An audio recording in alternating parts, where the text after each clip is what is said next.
Okay, welcome to Module 4, Resources. We're going to talk about the concept of resources for entrepreneurs. Hopefully I'll make this a relatively short and sweet guided tutorial. The idea here is that you've gone through different steps prior to this module, and as you saw in the entrepreneurial process and that discussion, resources are a key component of the Timmons model, and how we secure and commit resources is really critical to starting and building a business. So we're going to talk a little bit about that. And what I'm going to do in this module is I'm not going to cover everything that you're reading and go into a lot of depth. What I just want to do is cover a couple of really important concepts, a couple of things that I don't really go into or aren't really covered in the readings or the video that you're going to see on crowdfunding. So I just want to hit the high points and kind of set the stage for this whole concept and what we do with regard to resources as an entrepreneur. And that really starts with the most commonly seen definition of entrepreneurship by Howard Stevenson out of Harvard at the time. I'm not sure if he's still there. That said, entrepreneurship is the pursuit of opportunity without regard for resources currently controlled. So we've got entrepreneurs, we've got ideas. Maybe those ideas are opportunities. If you are an entrepreneur and you think you've got an opportunity, you're going to pursue it, and you're going to pursue it without regard for the resources you currently control. You need resources. You're going to have to commit resources of some kind. But the concept for entrepreneurship is they do it even though they don't already have it controlled, and we're going to kind of explore a little bit more about what that means, this idea of controlling and owning resources. But I think I want to start by just setting the stage, because when we talk about resources, every time I mention resources around people that are interested in starting a business, they focus on money. They think money is the resource. So I want to step back and say resources we need to take a look at it broadly as to what resources are, and it's pretty common sense stuff, but I'm just kind of going to review how I break out resources, which are tangible and intangible resources, and then we'll talk about controlling and all that stuff. So tangible resources really are things like money, equipment, land, physical space, vehicles, people, partnerships. Those are all things that you can touch. You can hold them in your hand. We can hold lots of money in our hand. Those are all things that we have or can get access to. Tangible things. Money, obviously cash, equipment, machinery, land, real estate, building, physical space, the building, the vehicles. If you're going to start a food truck business, you're going to have a vehicle. People. Your startup team, that key component of the Timmons model, the team. But people is not just the team, it's also employees. It's also people that you can access their network and their expertise. It's things like accountants and bankers and attorneys and a board of directors and a board of advisors. People that can help you. They're a resource for you to grow your business. Partnerships, a good way of thinking of this is, what kind of alliances or partnerships would help me build my business? And if I had access to those resources, how would it help me? A good example of partnerships for startups, there are, I've worked with a number of craft brewery startups, and some more successful craft breweries have created distribution networks, and they have the trucks, and they have the salespeople, and they have the relationships with the restaurants and the stores, and they're able to provide those services to startup craft breweries for a fee, obviously, but that's a resource that I don't have to necessarily own as a startup craft brewery. I want to bottle my beer or can it and get it into those locations. If I want to do that, I'm going to have to build that supply, that supply chain infrastructure. And in this case, I might be able to partner with a strategic partner, another craft brewery that offers those services, and they can do it for me. So those are the kind of partnerships we're talking about. And so that's that's not an exhaustive list, that's an illustrative list, but that's again, it's people think money first when they think resources, but when you talk about tangible resources, there's all these various things that you got to think about getting access to and either controlling or owning. When we talk about intangible resources, we're talking about things like networks, social and professional networks. We're talking about experience, expertise, skills. We're talking about intellectual property, which is patents, trademarks, copyrights, trade secrets, those kind of things. Your business model, your business plan, and then last but not least, kind of emotional resources. Networks are really, really super important. Having access to a network socially and professionally gives you access to people, connections, resources that are going to be really, really valuable for your startup venture. And I think the reality is, if you don't have a network, a really strong network that's got both good, strong connections and some weak connections where you sort of acquaintances, but enough to connect with them and ask them for help, but not you're not close friends. If you don't have that network, I think as an intangible resource when you start a business, I think you're at a disadvantage. Obviously, expertise, skills, experience, really, really critical to have as a part of your startup, whether it's you or your, the intangible that's brought in a team. And then, I want to jump back to that emotional resource because I think intellectual property pretty straightforward, business model pretty straightforward, but that intangible resource of having the emotional resilience and the emotional reservoir to undertake a startup. It takes you did the personal assessments. We looked at risk taking and your innovativeness and your self-efficacy, your proactiveness. Those are all really important things to have, but you also need to really be committed to going after a business and have to have the emotional resilience and emotional reservoir to be able to deal with the startup process, because it is incredibly draining and incredibly taxing. And I think if you don't have that as an intangible resource, I think you're in trouble. So that's a really quick look at a way to categorize resources, because they oftentimes just get lumped together. And I really think it's a lot more than money, and it's a lot more than just your network, and it's a lot more than just the people. There's a lot of aspects to starting a business when we think about resources. And if we're going to own or control those resources, I think we need to know what they are, and we need to be able to figure out how to identify them effectively.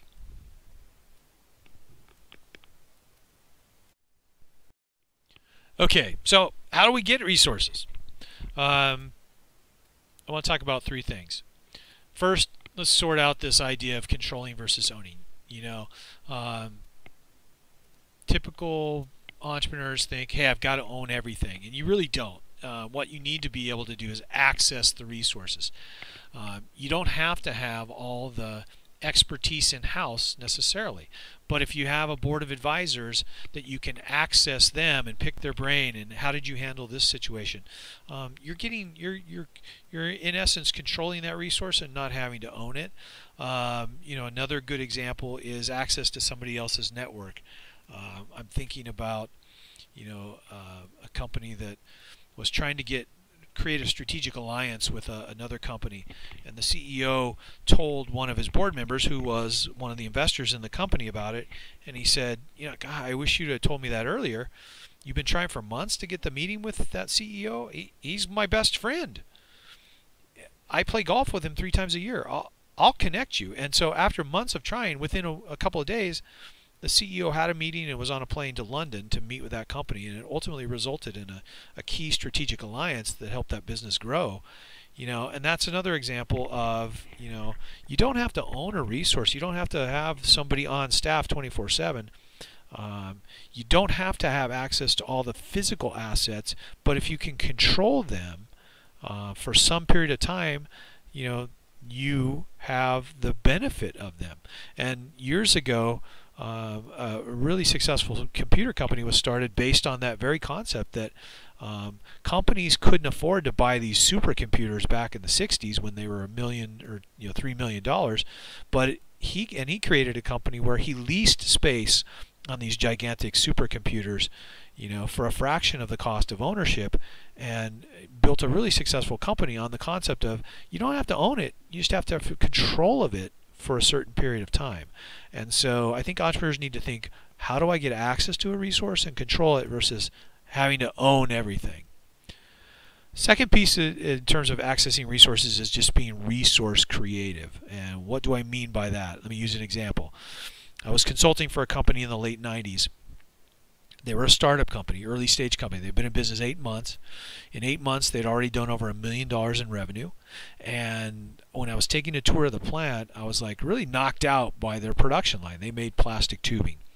And I was, impressed enough to say that, to them, this is really cool.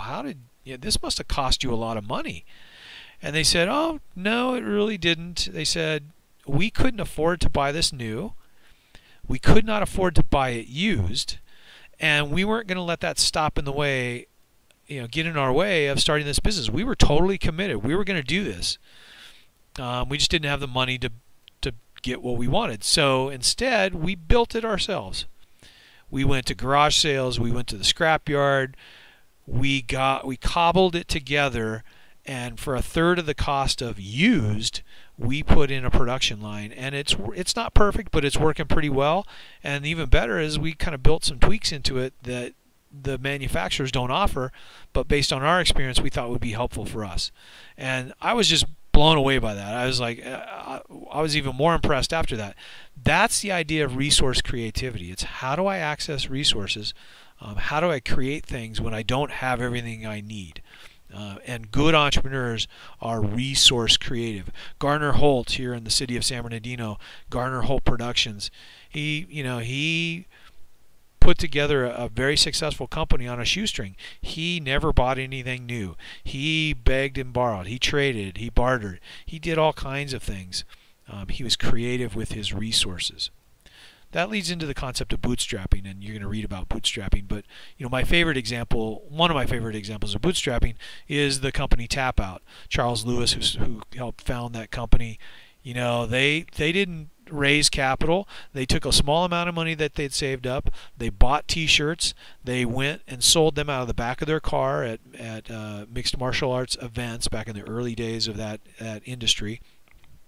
And the money they made selling those shirts, they reinvested, bought more shirts, and they continued that cycle and continued to make, sock away profit and build up a nest egg, and then ultimately got outside financing. I mean, they built that from the back of their car to a company that was doing over a couple $100 million in revenue.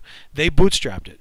And so accessing resources, you don't have to have everything. You can start a company by bootstrapping. You don't have to have all the resources, but it's how creative you are, how hungry you are in terms of moving forward. And don't get caught up in I have to have everything right away. There's ways around that.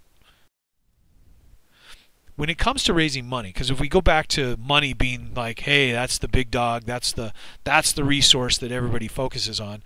Yeah, you're going to have some money. It's either going to have to be some money from your savings, it's going to have to be some money from friends and family, or you're going to have to go out and take out a loan, or you're going to have to get an equity investment from angel investors or venture capital investors. And I'll describe what each of those are, but let's talk a little bit about the pros and cons of debt and equity. Debt's really simple. You're repaying money with interest over a specified term.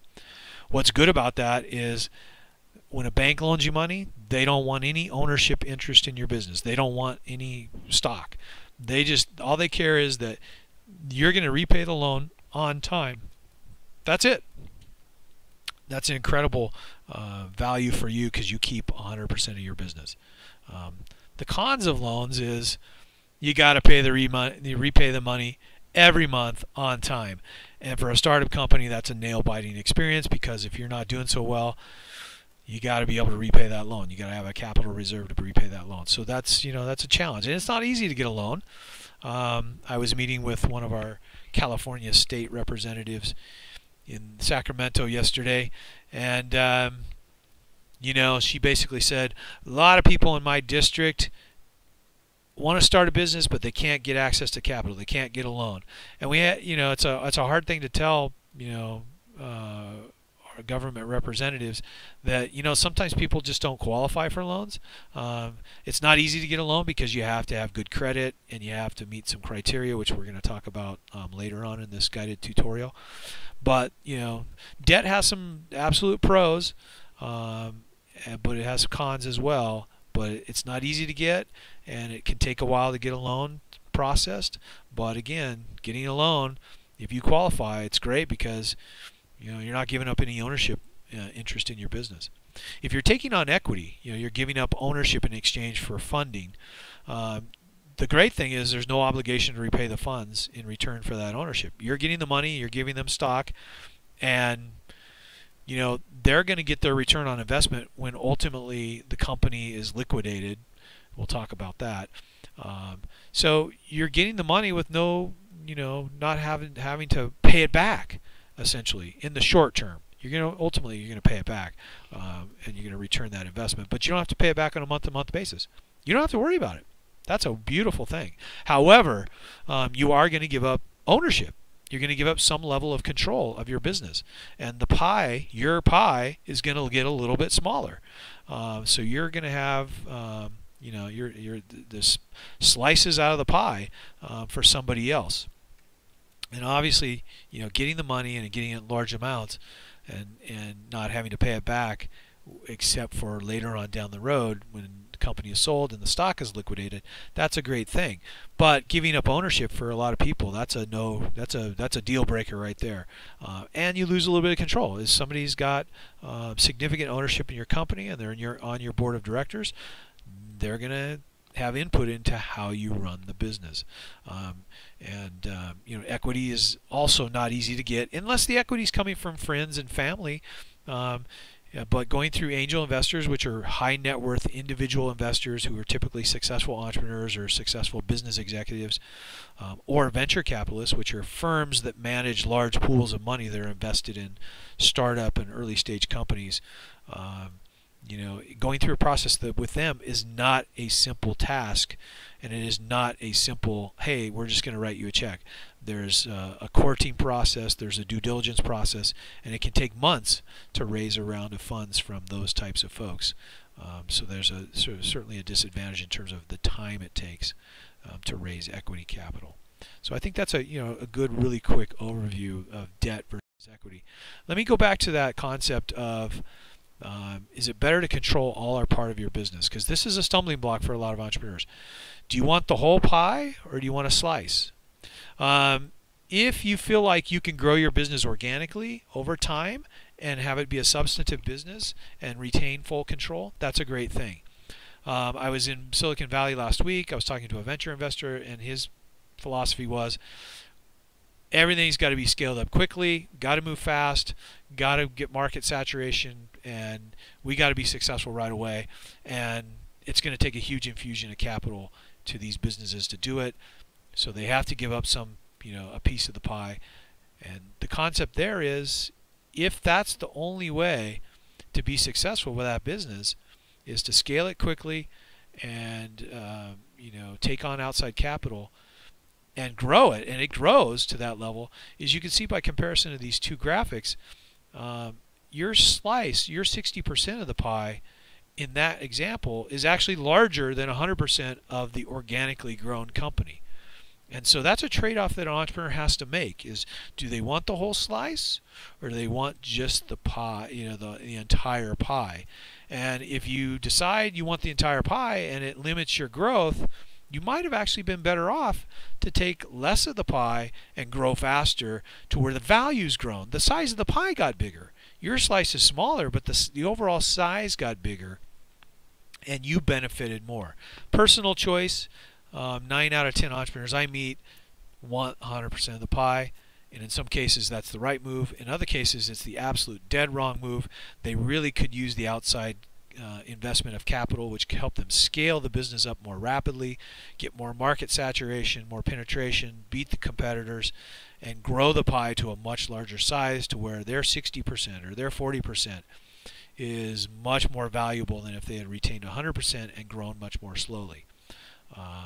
So that's an important concept to be aware of and to think about from an entrepreneurial perspective, because it does relate to resources. It's, am I going to secure resources that are going to help me grow, and if so, how fast, and what implications does that have for me as the value that's being created and what I'm going to retain in monetary terms. want to kind of switch gears and talk about teams a little bit. The Timmons model features teams as a key component of the entrepreneurial process, and it's a tremendous resource also. In my mind, teams are a huge part of your resource base. I want to talk a little bit about the characteristics of good teams to start with. You're going to read about this, but here's my take, having built multiple teams and seen a lot of teams being built, is it all boils down to some characteristics, and I think there's really about 4 to 6 characteristics. But to me, good teams start by being built on complementary skill sets. We have several Lakers fans in this class, and I always tell people, if you have 5 Kobe Bryants on a team, there's not enough basketball to go around for 5 Kobe Bryants. You have to have a complementary skill set. You have to have a scorer. You have to have somebody that's good at distributing the ball. You have to have the good inside presence, the rebounder. You have to have all those things coming together. It's like a good recipe. It's got to come together. Complementary ingredients, complementary skills. So when you, as an entrepreneur, are building a team, you need to be aware of who you are, what your skill set is, and you need to know what your business needs. Really, really important. What complementary skill sets do you need to build into the team? And I'm going on the assumption that teams generally, although not always, are an advantage for an entrepreneurial venture. They increase the odds of success, and you'll read about that. Good teams have shared values. They are not so disparate. They're not identical, but they're not so disparate that they tear apart. They share the same values about how they will work together and how the business will operate. Third, their commitment is synchronized. They are all committed to the business in the same way. I've worked with a number of businesses that have kind of torn apart because the founding team of 3 to 5 people, let's say, were not equally committed. They had differing levels of commitment. They were not synchronized, and that ended up creating conflict, tension, and you're actually in Module 5 when you watch the movie Startup.com, you're going to see a lot of team dynamics take place, and you're going to see some commitment issues, and those are real things. I've seen them happen with teams. One CEO I worked with, his founding team just fell apart because probably a third of the team wasn't willing to work 18 to 20 hours a day when the going got tough, and that created tension and strife and disagreements and rancor, and it just unraveled from there, in addition to all the other pressures of being in a startup environment. So a commitment of team members that's synchronized. They're working together. They're all committed at the same level. Teamwork is essential. That goes without saying. But good teams find a way to work together because it's not always going to be rosy, and they value working together. They respect each other. Respect is a huge element. You don't have to love everybody, but you have to respect them. You have to respect their skills, their opinion, and want to work with them in that regard. The last piece of the puzzle I throw in there is integrity. Good teams share a common bound of integrity. We are going to do things a certain way because if we don't, it's going to undermine the business, and one weak link will break the chain, and everybody will pay for it. So I think it's really important that you think about these characteristics, because in building a team, it's not just about picking people that you think are nice or you're going to get along with, or hey, they got great experience. You got to think about the broader perspective of some of these, what I would almost call soft skills, but characteristics that good teams have. Second piece is forming teams. I've seen teams formed in a lot of ways. I've formed my teams based on my personal experience and tapping in to my network, but mostly I built my team here at Cal State San Bernardino by bringing together people that I had worked with, and we had been on teams together before. We also had shared values. I knew their commitment levels. I knew their teamwork approach. I knew I respected them. I understood where they came from in the integrity standpoint, and they had skills that I had or that I didn't have. So it formed a good dynamic. But I formed the team that way, specifically and mindfully. I've seen a lot of teams formed haphazardly or based on friendship or things like that. A local craft brewery I work with right now, they formed based on friendship. The founders formed based on friendships, and I'm not saying that you can't do that.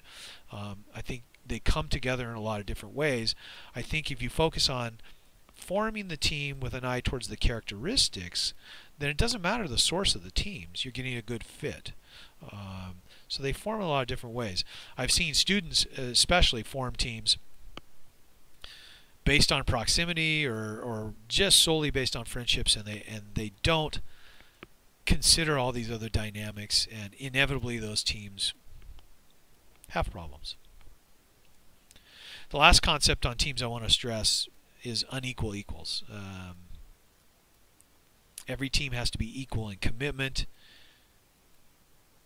and working together for the objectives of the business. But the reality is there's going to be one leader. There's a top dog. There's somebody calling the shots. You can't have two CEOs in a company. You're going to see, when you watch startup.com, you're going to see this concept of unequal equals come out. You're going to see some characteristics of good teams come out, both good and bad. But not everybody brings the same thing to the team in terms of experience. Not everybody should be compensated equally. Not everybody should be equal owners. The pie should be divided up based on contributions and what people are going to bring now and in the future. The quickest way to destroy a team is to treat everybody equally from the perspective, especially from the perspective of ownership. I'll use two examples. The manufacturing company I cited earlier was 3 family members, and a few years into the business, I was still helping them. Things started to go south. 2 of the brothers were having problems getting along. One of them was the CEO, and he and his cousin had brought the capital to the business, and they had the majority of the expertise. And when they divided up the ownership of the company at the very beginning, they divided it equally. And the brother that was the third partner brought the least to the table and ended up being the problem, and was creating all kinds of problems for the business. And in fact, he was actually actively undermining and sabotaging the CEO. And the CEO, being the older brother, didn't want to fire him, even though we advised him that that was what he needed to do. It didn't mean that his brother was going to lose his ownership. It just needed to get him out of the business. Fire him. He was an employee. He could be fired. He'd still retain his board seat, all that stuff. But the family dynamic's strong. It was tough to deal with. And it basically, derailed that company for several years because they treated him equally when he wasn't. He brought the least to the table. He got, brought no money, brought really no expertise, and he was treated equally. You got to have unequal equals on a team. Doesn't mean he's not part of the team. Doesn't mean he's not equal in the commitment. Doesn't mean he's not going to share in the rewards commensurate with his portion of the business. But no startup team is equal from that perspective, especially in terms of how you slice the pie. So I think it's an important thing to think about when you're endeavoring to start a business in that regard. I want to talk a little bit about entrepreneurial finance, part of the resource equation, and hit about 5 key points, which I'm going to elaborate on a little bit more. But let's start with the idea that you as an entrepreneur have to be tuned into resources, and you have to be tuned into the financial aspect of it. And why entrepreneurs struggle with that is simply this, in my experience. Numbers aren't sexy. It's not as fun as dealing with customers, products, employees, scoring that big contract, going out and marketing, selling the business, selling the products, the excitement, the adrenaline. Numbers just aren't that exciting for most entrepreneurs. And so because they're not that exciting, they pay less attention to them. And that can get you in trouble. So I think you need to recognize that up front, that even though may not be the most exciting area of business to you, you got to pay attention to it. And in particular, you got to pay attention to the bottom line versus the top line. What's the top line? That's your revenues. That's the money coming in. The bottom line, that's what your net is, your net profit. At the end of the day, after everything's taken care of and accounted for, that's what's left over. Here's where companies get in trouble. Entrepreneurs love sales. They love making sales. And they pay attention, a lot of attention to that top line. Problem is, that's not just the only thing.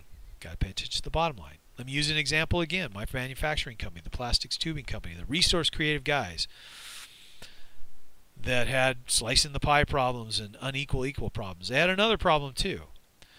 One of the reasons why they originally engaged me to work with them was because they were having cash flow problems, which we'll talk about. But it emanated from a top line versus bottom line focus.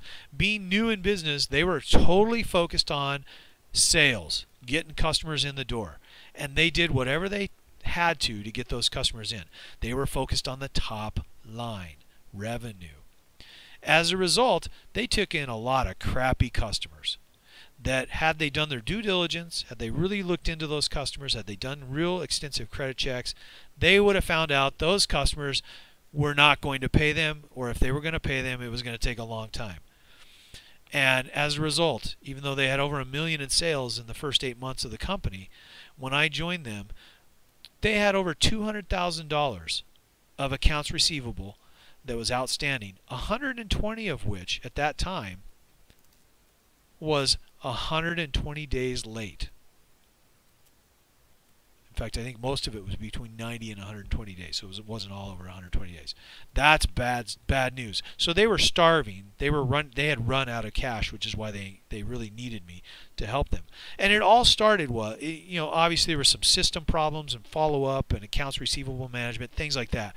Tons of problems. But it started because if we looked at their customer base, they had a lot of crappy customers.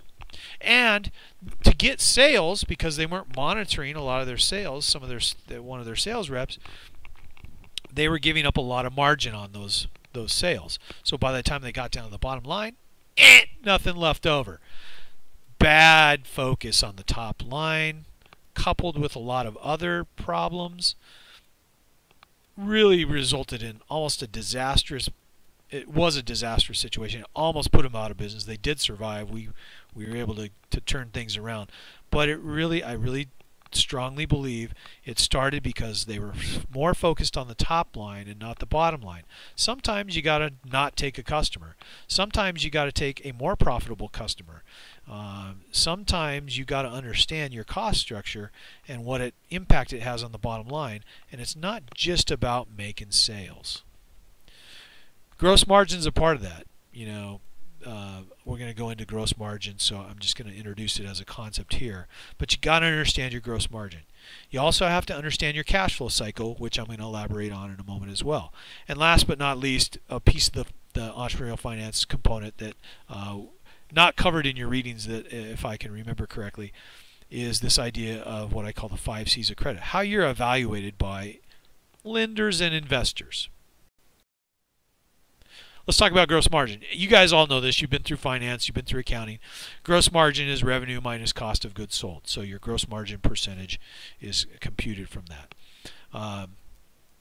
If we sell a cup of coffee for $3.20 and our cost, our cost of goods sold is $1.20, our profit is $2, we've got a really nice gross profit margin of 63%. Why is gross margin so important? Gross margins are wonderful because they provide us with a lot of flexibility.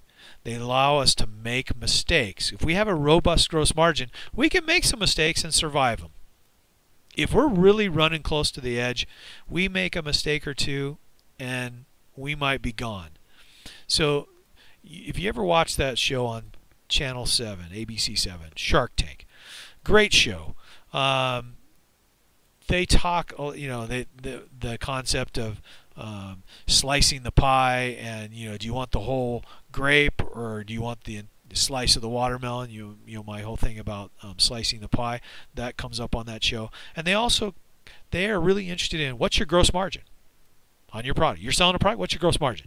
They want to see a robust gross margin because they know if robust gross margins means we're probably going to have a good, strong net profit margin as long as we're efficient, we control our costs down below the gross. And they know it gives us some flexibility in pricing. So if we have a competitor that comes in and undercuts us in pricing, We've got a lot of margin to make some adjustments on pricing if we have to, on a case-by-case basis, if we have to get into a price war. And they know it's going to, hey, if we got a robust gross margin, we can make some mistakes, we can make some false steps, and we can survive them. And the better our gross margin is, the more profit typically we're going to show at the net, and that's a beautiful thing. So gross margin is really, really important. When I talk about opportunities, what the difference between an idea and an opportunity in those 5 conditions, we talk about a business model and sustainable, good money-making characteristics. Gross margin is a part of that conversation. Do you have a good gross margin? Cash flow cycle I mentioned earlier. Let's just talk a little bit about that. You as an entrepreneur, when it comes to resources, you got to understand the concept of cash flow, and you got to understand when cash comes in and when cash goes out. And you got to have modeled it and projected it when you're starting a business. You have to know that you have cash on hand, and as soon as you order materials to make your products, and you have to pay employees, and you have to pay overhead, and you have other cash outlays, that happens while you're producing your product. And then the goods get produced, and then they get sold, and there's a little bit of a lag time between when they're in inventory and they're sold. And then there's a lag time when your customers pay you. Hopefully it's not 90 and 120 days like our plastics manufacturing company, but it's going to be, in many cases, at least 30 days. Unless you're an all-cash business, and that's a beautiful thing. So you got this cash flow cycle, and you got to understand the cash flow cycle and what it means to your business, which means at the startup phase, even though we're not going to do it in this class, you have to understand your cash inflows and cash outflows very intimately, and you have to model them or do cash flow projections for specific periods. I recommend doing the monthly for the first year and then quarterly thereafter, but it's the operational cash flow. Cash is king. Cash is the lifeblood of the business, and if you don't understand your cash flow cycle intimately, you're going to be in trouble. So really, really important concept to be thinking about. Last but certainly not least in the overview is that this idea that lenders evaluate you in a particular way. If you're seeking an SBA loan or a loan from another financial institution, they're going to use essentially the 5 C's of credit. They're looking at your capacity, your character, your capital, the conditions, and the collateral.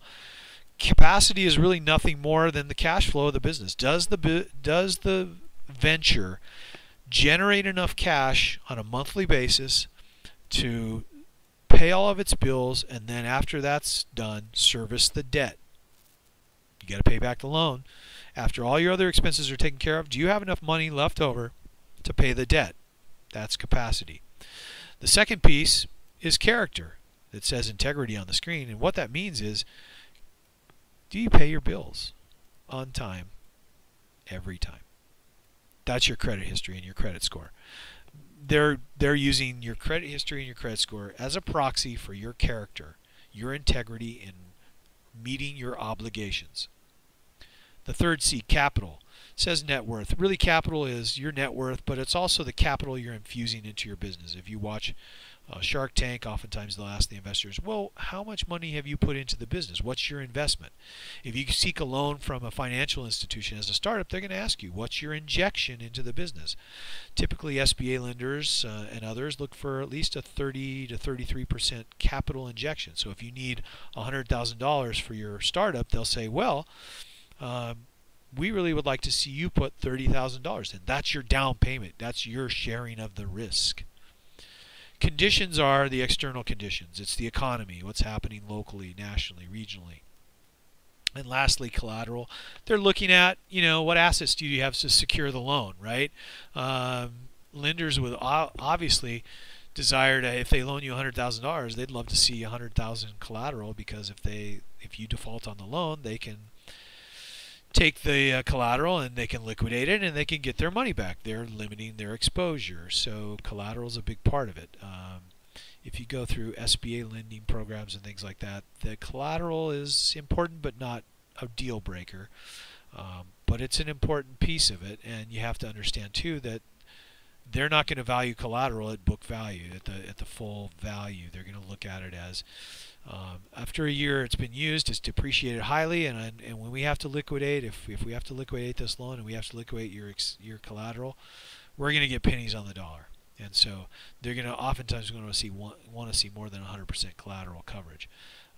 But those are the 5 C's that lenders look at. People that are providing debt financing. If you're looking at angel investors, venture investors, they're not looking at all those. In particular, they're looking at 2 pretty strongly. One is the capacity. They're really looking at, does this business have the capacity not to repay a loan, but to grow at a rate that it's going to be able to return my investment. So if I give you $100,000, I really want to be able to get my money back from you in 3 to 5 years, my investment returned, through a liquidity event, which is the company being sold, it going public. I mean, somebody invests in your company, takes stock shares.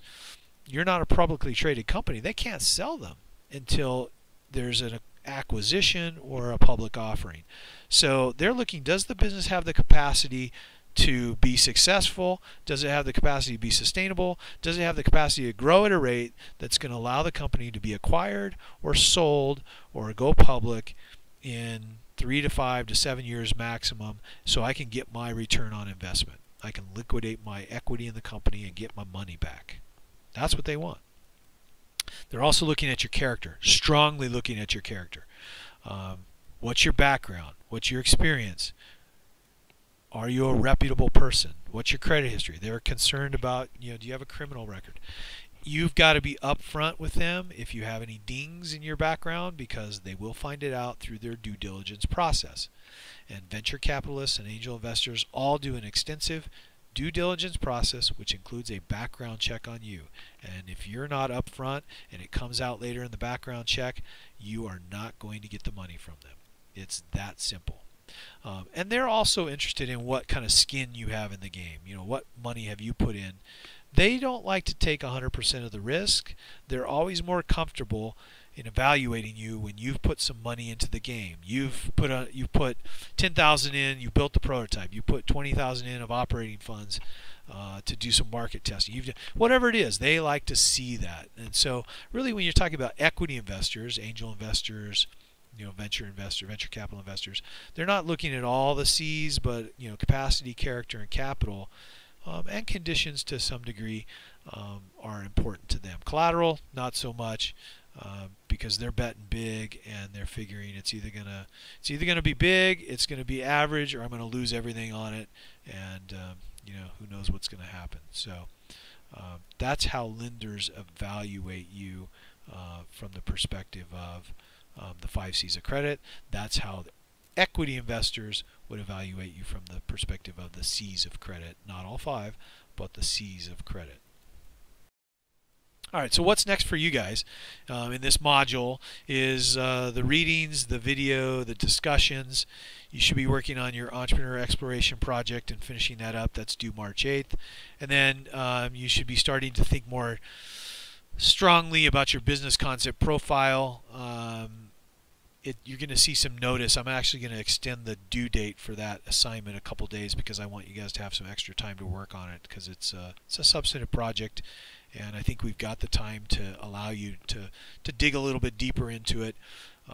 So you'll see a notice go out on that. Then I'm going to extend it to, I think, the 22nd of March. So that should give you a little bit more runway. I know everybody's busy, so hopefully that helps. So that's pretty much it for the resource discussion. I actually, this is clocking in at a little bit less than 45 minutes. I did a first recording which was about an hour, and so I came back and redid it because I thought hours too long. I know you guys are busy. You guys are working hard, doing really good work so far. Great work, particularly in the discussions. I'm really impressed. But if you need anything, please contact me, call me, email me. You know how to track me down. It's a super busy time for me right now. A lot of things have come up on my schedule that I was not expecting, and it's kind of hammering me. But I will do my best to get back to you as soon as possible. And I will not see you, but I will talk to you again in Module 5, and hopefully I'll correspond with you in the interim. Keep up the great work, and let me know if you need any help. Thanks.